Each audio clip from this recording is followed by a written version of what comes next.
And away those couple picks we've already seen, the Rumble, the Karma, but as you said, that Diana gets banned away. LGD take away the 3 typical picks that we've seen: Lucian, Nocturne, and Renekton.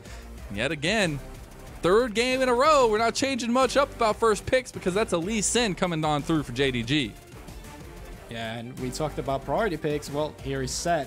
I wonder if they still feel like Viego is as big as a priority now that Shadows Ezreal, Shadows Diana has been banned away. But no, they're just gonna get the Ezreal. Here's the adaptation I want to see though. Last time around they picked Kalista here. I'd love if they want to play backline, they either get the Varus here that's already up and available, or they get the Kai'Sa or the Jhin to facilitate. Kalista felt very awkward due to being paired up with the center, and it looks like they're still gonna go for it, but this time around they just need engage tools for it. Then they need to have either Leona, Nautilus, Alistar. These champions we talked about are so pivotal for the likes of Kalista. Guldborg, I can't wait. We got opposite lane matchups. We got people picking up everybody else's champions. We got the Viego coming in for JDG, but as well as the Akali locked in for LGD. And I'm expecting a silence ban here as well for the side of JDG. Here's the awkward situations. They still need to ban engaged champions themselves in the support role, because it's one of Kalista's biggest counters. Nautilus hates playing against that. Alistar hates playing against that. LGD, I think what the best champion to secure for you right now would be the Alistar. So I think banning away Sylas here would be crucial, because Sylas works well into Akali, works well into a potential Alistar. You could 4th pick here for yourself, and then you would have a champion that does phenomenally well into the Kalista that can be kind of hard for them to play. So there we go, Silent Ban comes out. Now, JDG, do they feel like they still need to ban out Nautilus or the likes of Alistar, or are they feeling like they just want to handshake the matchup and just trade these 2 engaged supports with each other? Because Rel is also a champion that's still up and available. I think that I was just about to say the Rel to me is like this undercover pick. Nobody's really as high on the priority for Rel, but I still feel like she provides so much, especially into the right team comp. We do get the Udyr ban as the last ban for JDG, and for the first time of the series, the Volibear makes it through and LGD lock it in. Well, right now you can already see every champion of LGD has some sort of ability to dash towards your champion, to go into a composition in line for that backline against the Kalista. Kalista's job is going to be very hard when you're looking at this composition, and it is actually going to be the Gragas as a support, and I like that because you can kind of see it's the counter for a potential Alistar. Now LGD can't pick Alistar unless they want to counter match up themselves. So that's a nice little pick-up we see from this side. And yeah, just hovering the center to kind of pour a bit of salt into their wound. I think Nautilus and Braum are champions that could work perfectly here. You got the disengage or the engage for going onto their carries here, and you got the instantaneous just press R on towards the Kalista or wherever you want to kill, and the rest of the members can dive in. That's what I really like, the ending of the composition for LGD. I feel like they have a lot of strengths, but they also have a lot of peel and potential for the CC chains. On the other side, though, JDG got that Ryze for the mid lane for Yagao, something we've been seeing rising in priority, at least across worldwide. And especially here for Yagao, it's going to feel really nice because you're also pairing it up with LvMao's Gragas, one of his most played for the split. And yes, Loken didn't have that strong of a performance on the Kalista with the Senna last time around. I feel like it could go a little bit different of a story this time with the Gragas support. Okay, the biggest takeaway for me in that draft is that Kanavi is actually piloting the Lee Sin. He's not onto a Viego in the jungle. So that's going to be a slower clear from the Lee Sin. He's going to have to skip some camps to keep up in momentum with the Volibear. We talk a lot about what can these junglers do in the early game. Well, Kanavi's timers is just that much shorter because there's going to be more value on towards the Volibear. He's got the better brawling potential. He's got the better tower dive due to being able to disable towers. So on Kanavi right now, he's put himself in a position where he's kind of under pressure. I feel like he's made himself the Atlas of JDG. He's got to hold the weight of the world here on this Lee Sin because, as you said, the brawling potential, not necessarily there. I do feel like the execution and finding the little spaces under the armor of LGD is where this Lee Sin will thrive for Kanavi. We've already seen how good he is at pathing over Shadow, knowing where Shadow is going to be, and finding those invades, and the Lee Sin does provide that for Kanavi as well. It does provide that, and problem is right now that Lee saying, yes, you can get onto a key target if you get the insect, but right now, they don't mind really if they're being kicked into the enemy team. Volibear doesn't mind, Fearness doesn't mind on the Sett either. But if you can get the instantaneous CC chain onto one of them, that's definitely what you're looking for here. But on JDG, I will say with the Ryze, they have potential to kind of do what they did with the Twisted Faith in Game 1. Yes, the range is nowhere near as long as the Destiny Gate is for Twisted Faith, but you still have time to collapse faster than the enemy mid laner. You have time to play the side lanes, and I think that is one of the ways JDG kind of gets their lead in towards this early game. They need to play the map, where on the side of LGD, they need to play from the jungle pressure Shadow can give them with the dives, with the Volibear, with the CC you got in every lane basically to play for.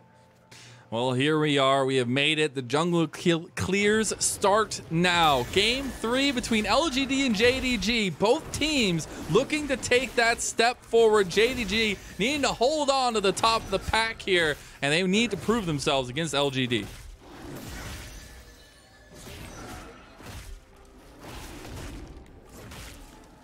Yeah, and I'm back. I'm sorry. My headset just disconnected. Well, that's not good. He didn't miss too much. Nothing crazy going on in 2 minutes. I know it's the LPL. Maybe we see some of that craziness, but no. We still got a little bit of time.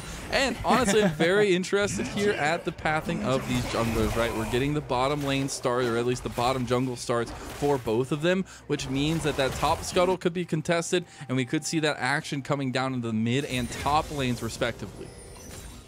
It can be kind of tough to contest that scuttle, though. You can actually see Kanavi did not skip Crocs. Usually something we see Lee Sins do to keep up with the tempo. You can already see Shadow honestly coming from a bit of an awkward angle here where you can get an early dive onto Yagao.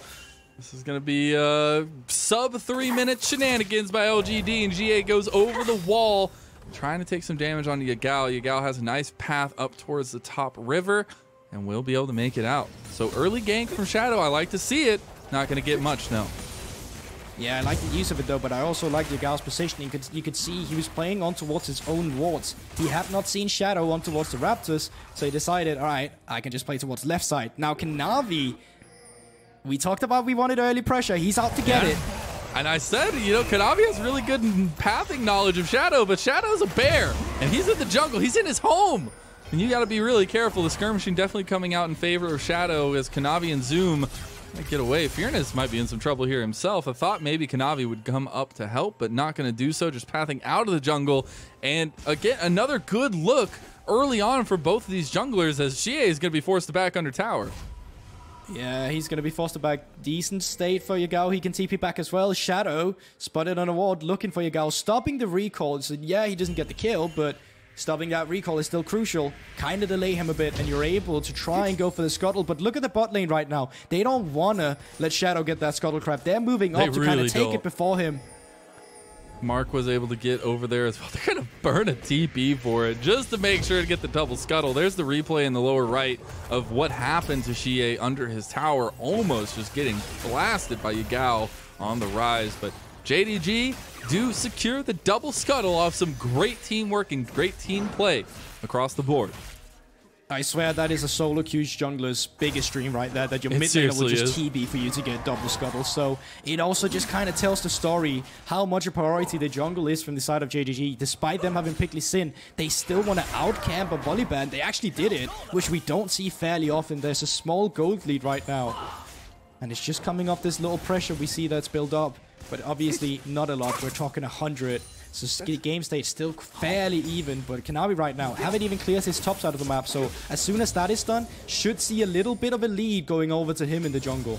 That's also a sheen start for Shadow as well, the Volibear. I find that really interesting. See that early game potential damage coming out, that brawling coming out to fruition for Shadow on the Volibear. But it's still trying to find where the influence is going to come down. We've seen both junglers skirmishing. We've seen ganks come through for both junglers, although not successful. But nobody's been able to find that opening kill, that early blood, to really propel themselves into control of the map.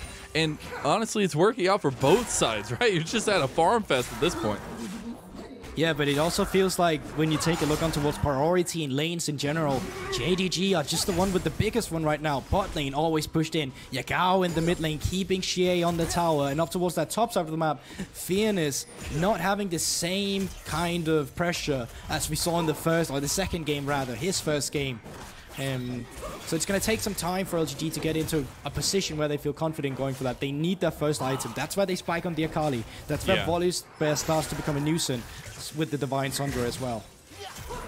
And just looking to get those power spikes ready to go when they need to. We still have Dragon on the board for about a minute now, with JDG positioning themselves around this bot lane, maybe looking for a dive onto LGD's Kramer and Mark. But Kanavi is out on a ward, so they will know that it's coming. They'll look for the plates instead, and Kanavi just hovering while Shadow is up towards the top side, maybe looking for some invades. Yeah, it's the classic jungle invade here. As soon as you see the enemy on towards the bot, you want to get the cross map just to get some camps away from him. Shadow did not have any camps up towards the bottom side of the map, so there's nothing Kanavi can cross map himself. They should put Shadow onto a little bit on the lead on towards the Volibear again, and LvMao needs to be a bit careful of Mark as well here, but they're not going for the engage. They want to reset, and you can take a look on towards the gold right now. Shadow is actually 200 gold up right now after having been in the jungle and taken away the camps from Kanavi. And while we have a moment here, something else that's been really shining to me, and we've talked a lot about the junglers, we've talked about the mid-jungle duos, we've talked about Kramer himself, but Mark coming in and finding that synergy with Kramer from last split off Billy. I love it here from Mark. I love the play coming out from him, and just being that rock, I feel like, for LGD with their engages, with the Tom Kench coming out just to make sure Kramer's okay, and just being that crucial piece to making the machine work for LGD.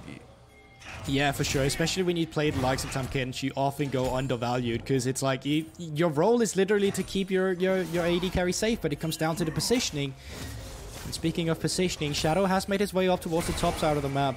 Could expect some bot lane shenanigans soon around the Drake as well. 1 minute on towards this next Rift Herald, or the first Rift Herald rather. So neutral objectives should be on the table for the team soon. But with the pressure JDG has been able to build up in the lanes, by the priority they've been able to gain, they should be the one who's setting up the control first. And then LGD should be the team that's responding with either just giving it over or with a contestation for themselves. And Xiye is having such a hard time dealing with Yagao's Ryze here. You see, almost just dies outright. Almost dies of the auto attack as well. Yagao has the rest of his team here as Mark comes into the lane.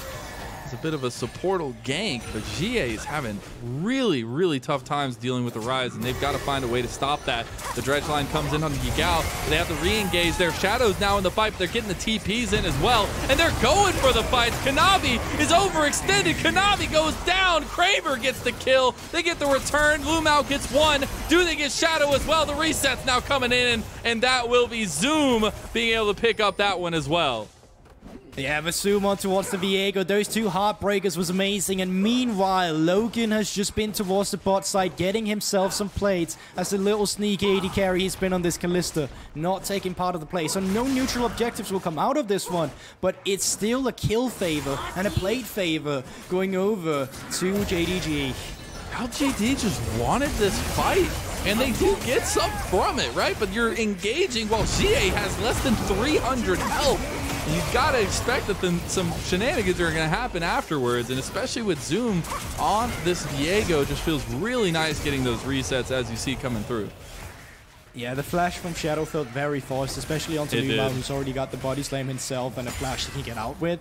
And then Kanavi, it was kind of his turn to overextend himself, flashing in and then just dying. So felt like both teams were a bit too willing to trigger the trigger, if that is something we can say.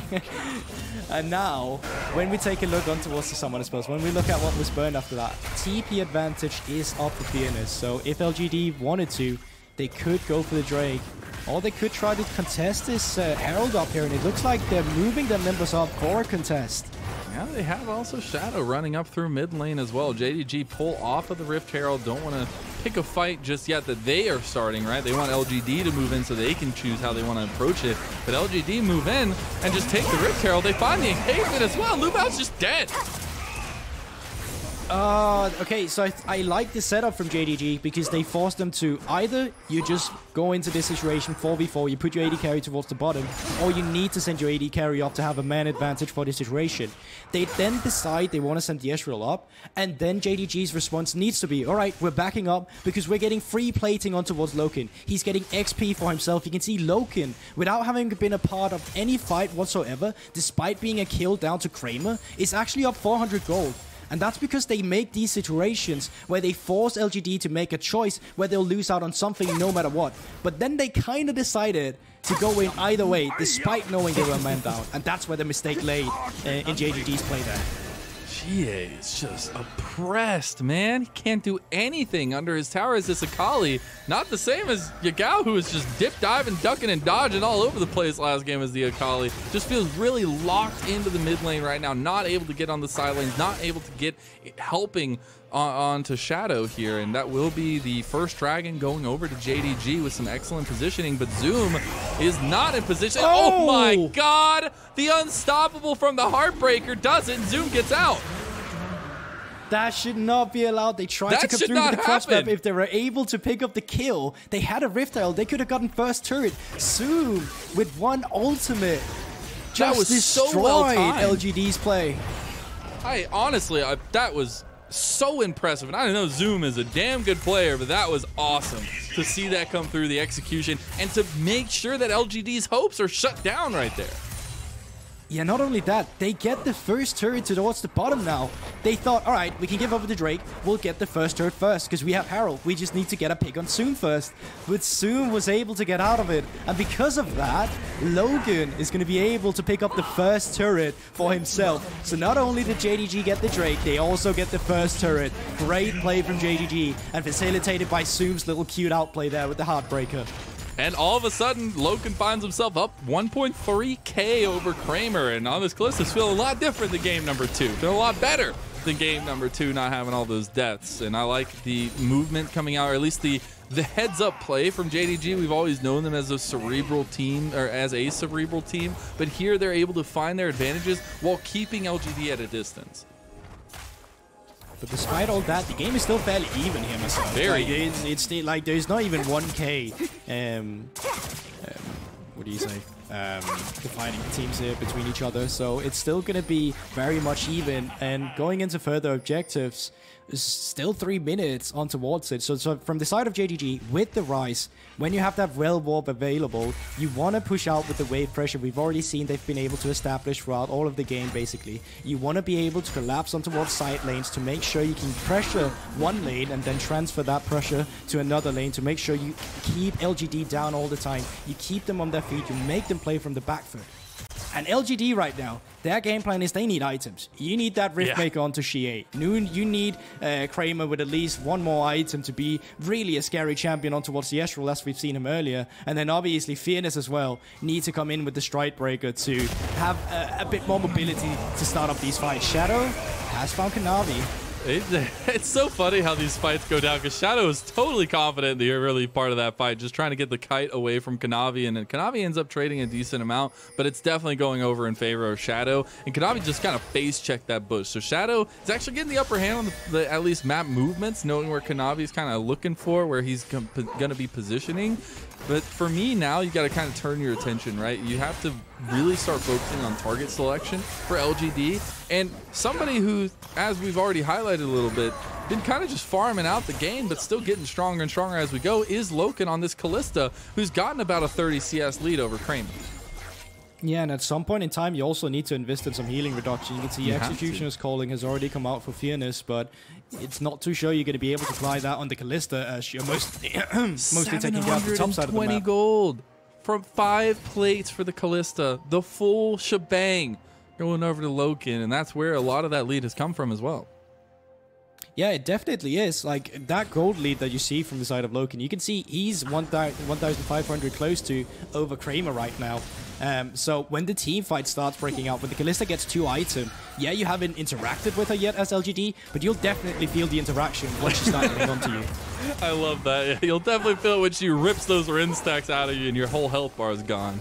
But Mark able to get away with a little bit of a cheeky dredge line out of the way just in case, because the LvMao is going for the full engage. They want to try and get the kill there, maybe get Loken some action on the Rift. But with that being said, about 1 minute, 10 seconds for this second dragon of the game to spawn. It will be an Infernal Dragon. Not going to be necessarily the most important thing for either of these teams, but we have seen in this series that early objective control can mean a lot, and prioritizing those early objectives can mean a lot. Oh, trust me, both teams right now are feeling confident to fight this one. You can see both teams just went for the reset. Riftmaker came through from Xiye. Shadows picked up his Divine Sunderer. So mythic items are active on all teams right now. And second items haven't been picked up by anyone yet. So if you want to feel confident as LGD to go into the fight here, this is definitely the time to do it. This is the time where Akali starts getting scary. And this is the time where Loken is going to be needing some peel because they're going to be looking to diving in on the backline. Stormbringer with Volibear, suplex from the Sett, and obviously the Akali with the perfect execution is going to be what they're looking for onto Loken. Yeah, you can see both teams positioning around this mid lane, just both trying to push it out, get ready for that dragon, and see if maybe they can get any catch-outs here. There is still the option to trade. There's still the Rift Herald on the board. So one of these teams, you know, if you're going to give up that dragon, could just be the first dragon to LGD, meaning that JDG will prioritize that Herald as well as the top tower over getting their second dragon of the game. And here's what should happen after. You can see the bot lane from Xiye is already starting to get pushed out. They're setting up the Crest mob already. They know as soon as this Rift Tower is getting down, they're going to be looking up towards the top side of the map. And you can already see Fearness, he's stepping back. He doesn't want to be under any dive potential. But speaking of dive potential, they're also trying to set the cross map up for a dive towards the bottom. They're actually trying to predict each other's moves right now. I like this from JDD and LNG. It's so cool. It's like watching chess unfold right in front of you, but on Summoner's Rift somehow. I don't know how we got that to work out, but Yagao is going to wish it didn't because he's got Shadow and Xiye taking him down here. He's going to buy a lot of time, but it doesn't matter. The Stormbringer stops the tower, and he goes down. Yeah, mid lane though is going to get dived under here instead with Shelly, and you can see up towards the top side of the map, Fearness respected that a potential dive could happen. He backed up. When JDD saw that, they're like, alright, we're just going to be using the Rift Herald in the mid lane. But Yagao, a bit overextended by staying on the tower. That was essentially already lost when you saw Shadow put those resources towards the bottom. And Stormbringer, obviously, very easy for Volibear to set up a dive. Yeah, the press R button's making it strong here. I will say Mark was like a pixel away from catching out Zoom right there. Not going to do it, so nothing's going to come of it, but Mark is just so close, but so far. And with that being said, you know, bot lane's getting the resurgence of Yagao TPing into the lane. We still don't have an objective for a little while. We got a lot of focus down towards this bot side, at least for the vision control of LGD. And as of right now, 18 minutes into the game to kind of take stock of where we are. Baron will be the next neutral objectives in about 2 minutes. We're talking a lot about 2-item power spikes, and you can see Kramer is making his way up towards that more mana. Tier is already fully stacked. Second item just came through from Loken, so if you want to fight around any advantages, you could try to create some skirmishes right now around the vision control. You don't necessarily have to start up a Baron, but you can bait things now. You get the red buff onto Loken, you try to get in and put some vision onto the enemy jungle, and you ask them, do you want this camp? Because then you have to fight us for it. And then you try to create that skirmish when you still have a little bit of advantage with this second item onto Loken. You can see him right now with the gold. 8,000, highest in the game. And I was just about to say that Runan's just unlocks Kalista in the team fights, getting those multiple Ren stacks down and really setting up the AoE that you're looking for JDG, where they don't necessarily have that besides the Ryze. So I want to see how they can use this item power spike, where now on the other side, Kramer also has his second item, has the Mirror Mana completed, as well as the stacks completed. And so, again, it's leaning down to, yes, the early jungles, the pressure that they can find, the early advantages they can find, but it's the Loken and Kramer show when we get further on and into the team fights. Yeah, for sure, and you need to be careful of Xiye, obviously. All of LGD, what they want to do is just elite this Kalista before she gets to play these fights. And right now, LGD needs to be a bit careful. They could be collapsed on towards the top side of the map, who's moving into the mid lane. But they're just going to be diving down towards the bottom lane, where Xiye could look towards getting this pressure on towards the turret. You can see Zoom has to respect it. He needs to back off, or else Shadow is just going to make the exact same play we saw him do on Yagao earlier. He's moving down. I've seen this one before. This is so much trouble coming down for Zoom. He's going to use the Heartbreaker, gets out with it, and going to burn the ulti. Not too long of a cooldown right there, but does give away some of that damage. Well, JDG, see what happens. They saw Shadow on the bot side. They're like, no, you messed up. We're going to start the Baron. TPs are coming down, but it's Zoom joining the fight to try and keep some of the pressure off of the Baron take. JDG actually are going to pull out of the Baron pit. The re-engage from Mark, maybe. Yeah, I was going to say that was a mistake. He's going to flash away, and you're getting a lot of poke. Kramer getting a 4-man True Shot barrage. There's the Realm Warp to get most of JDG back to the mid lane. And after a lot of shenanigans, craziness with movement, JDG make it out of the Baron pit alive. Yeah, they have to get out of there with the Realm Warp, but Kramer, once again, he finds so much damage from so far away onto the targets, has finished off the 2 items we talked about ourselves now, and so has Xiye. He doesn't need to be careful about diving onto the backline now, because he'll have the Trilar Shroud, he'll have the mobility, and now he'll have the Sonya's Hourglass to keep him alive a little longer, and fight may not break out around Baron, but it could still break out around this Drake that will be spawning in 30 seconds. You can see resets are coming through right now. They want to get their vision control up around the setup for the Drake so they can put themselves in a favorable situation for it.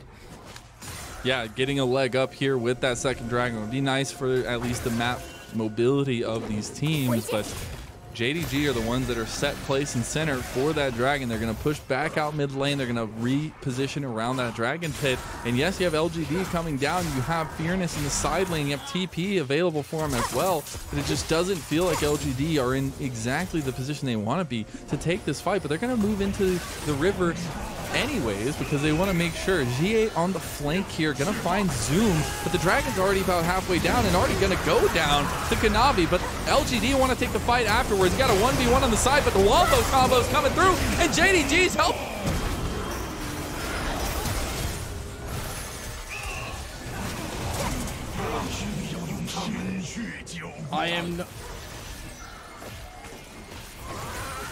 And there we go, finally a fight for LGD going over them. Once again, Drake does go to JDG, but at what cost? Baron is being pinged up here towards the top side of the map.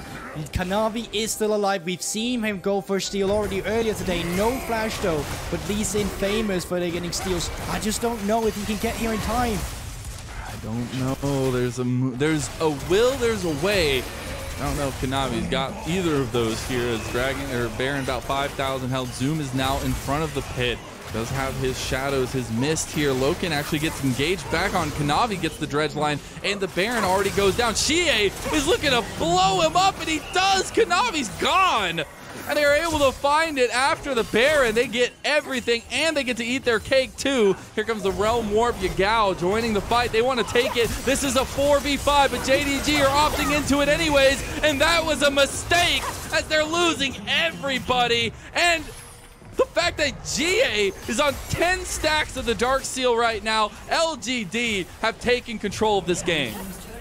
2 items onto Akali. That's what it looks like in this meta, and when your carry is an AD carry, then it's easy for the team comp of LGD to lock that down. Mark with the point and click ultimate on towards Loken, Xiye with the follow-up, and Kramer once again with the reliable damage in the background. We start all the way back at the Drake, it seems like. We're going to see the bit of a 1v1 on the side between Xiye and Zoom. Zoom gets out with the Heartbreak, but then the re-engage here and the perfect execution to join the fight by Xiye. They just have the numbers advantage, and they pick apart JDG, which has been the way they've won these fights over and over again. And then we get the fight in front of the Baron pit where Kanavi just gets dragged out. And you know, they finally seemed like they had a better setup this time around. 3 members on towards the Baron, 2 members stopping whoever wanted to go in, and then JDG kind of just goes for a bit of an overextension here. They're still down at a man advantage. They're still playing against Baron, and it's just not helping their situation. We were saying about keeping the pressure up, keeping it in front of the enemy team, and LGD right off the replay are back into JDG's red side of the jungle. They're pushing up with the Baron buff in 2 lanes, in this mid and the bot lane, and they're able to find these outer towers. Yeah, LGD had a slow start to today, but this time around in Game 3, Kramer, okay.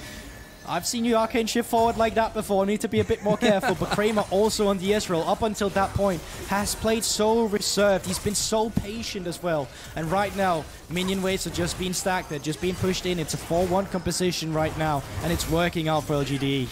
And Kramer with the third game of Ezreal in a row and a third carry performance coming through for LGD, really just making this Ezreal a need to focus, and they just haven't been able to, right? You have a good composition for some follow-up. You've got the Lee Sin. You've got a lot of sustained damage through these AoE team fights, but if he's never in a position to get caught, if he's always in the back, if he's just popping shots like a sniper, there's nothing you can do about it.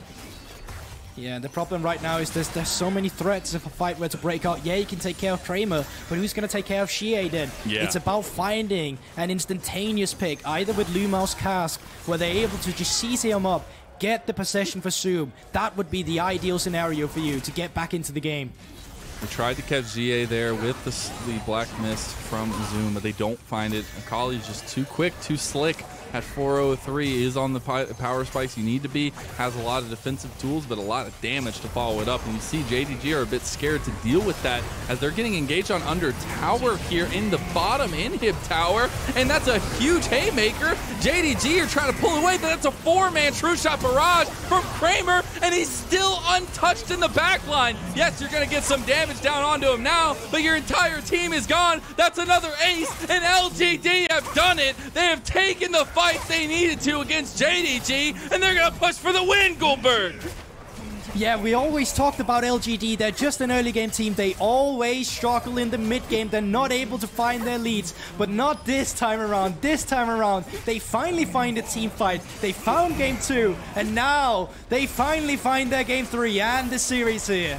What a series from LGD. They're dragging JDG right back to them. And a heck of a performance from Shadow, from Kramer, from Xiye, and even from Fearness to come in and help out with Mark to make sure they can get the kills where they needed to. And honestly, just take the big brainness away from JDG. It looked like JDG couldn't play those the second game and the third game. And it looks so dire for them in the first game. They're being out macroed. They're being out team fought. And then it looked really rough. It looked even worse when, all right, we have to put in a substitute. We don't know what's going to come out of this one, but it seemed like to be exactly what they needed. They found stability, they found mid-game team fights, and they found compositions that work for them. I will say that once again, Kalista leaves me disappointed a bit. Yeah, I will say the Kalista, high hopes all you can for that pick, but it just did not look good for JDG in this one. They even had the Viego paired with it this time, but Xiye breaking out against his former team. I love it. I love those kinds of stories. It gets my blood pumping, but as a whole squad for LGD to take it to JDG like this is something that JDG are going to be reeling from. Oh, most definitely. And you saw Xiye, he was really feeling the pressure in the early game, always pushed out so close to dying multiple times. I mean, we're talking at least 20 HP left some of these times. We saw him get poked out and forced to just back. But then, it is Akali right now in this meta. As soon as you get 2 items, and as soon as you have a pure stylistic for the composition, where it's just about diving in onto the enemy with the Sett, with the Volibear, there is nothing JDG could do. I feel like the drafting evolved here from the side of LGD as well, where they're actually able to pick up exactly what they wanted.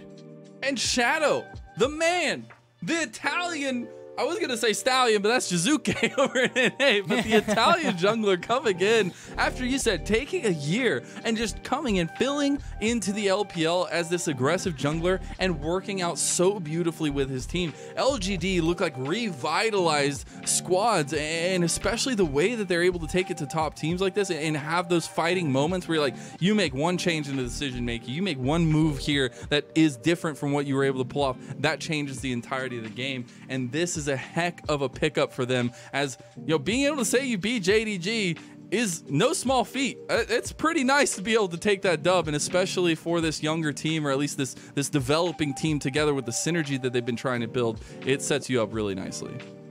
100%. And this time around, we also saw LGD get rid of those mistakes we talked about earlier, all the way back to our pregame. In the mid game, a lot of mistake does come out for them. They're being caught off guard. They're having the wrong setup for the objectives. We saw a bit of it with the Baron again. Oh my god. And that's the thing, right? That's the two-item power spike we talked about. You need it from the side of LGD. And once again, Kramer topping the damage percentages for just finding the poke and the excellent true shot barrages as well to land on multiple members for the rest of his team to just come in and pick them up. Xiye's damage wasn't really that significant until we reached a point where he was just able to pick them up with the perfect executions in the later stages of the game. I feel like that gold graph is like a coastal region. You know, it's the drop off in the water where it gets really deep and you start seeing some like bigger fish and stuff. But I mean, the ocean is deep right now for LGD. And I want to circle back over to a lot of the points that we were talking about for this series when we were putting a lot of the pressure onto Shadow versus Kanavi. Yes, you were having Xiye there, you were having Yagao, you still had very strong performances from the solo lanes, but this entire series I felt like was dictated from that jungle position. And even if we got a little bit sidetracked in it because people were getting a little caught out in game 2 and 3 from JDG's perspective, I still feel like that initial butting heads in game number 1 really let Shadow feel out how Kanavi was going to approach this game. And we saw later on, he was the one getting the great positionings on Kanavi, knowing where Kanavi was going to want to be, and especially the aggression from Kanavi kind of being his downside. Yeah, I absolutely love that storyline as well, just because in recent interviews with Shadow, he was talking about how he really looked forward to playing Kanavi. It's one of these junglers that's been to Worlds before as well. World-class junglers go kind of want to face each other as well here, and Shadow this time around felt the pressure of Kanavi, even on the Lee Sin, came in and invaded onto him, got double scuttled by Lee Sin, and once again, the pressure from JDG still felt immense. You still felt like Shadow all the time had to fight for it. It felt very competitive between the junglers. Yagao, even if the early game, if we take it all the way back, TP'd to facilitate Kanavi getting 2 scuttles. Like, that is how much priority that was put on towards the junglers in this series. And when we move into the mid game, when we move on to set up the dives, it felt like the members of JDG kind of started disrespecting Shadow and his potential on the Volibear, staying on the turrets that he could just disable, finding these kills to get Xiye his items faster, kind of sealed the deal for LGD. And I just wonder, like, it was so interesting to me not to see JDG swapping the sides. You know, they stayed on that blue side there for the 3rd game, and I wonder how much that had to do with kind of picks they were looking for and what they were trying to pick up in that 3rd draft. But it just felt like the pieces they had were really good, but it was what happened on the Rift that really mattered. And I think that's all we know about Summoner's Rift, is it's what happens on the Rift. You can pick up stellar compositions, but it's all about the execution. Speaking of execution, we have executed the first series of the day, Guldborg. We're going to be taking on a couple more series, just a couple more games for the rest of the day, but that's going to be it from us for this casting duo. We're going to have Munchables and Dagda coming in to finish out series 2 and 3. Make sure you stick around because we've got Suning versus BLG and the match of the week, RNG taking on LNG.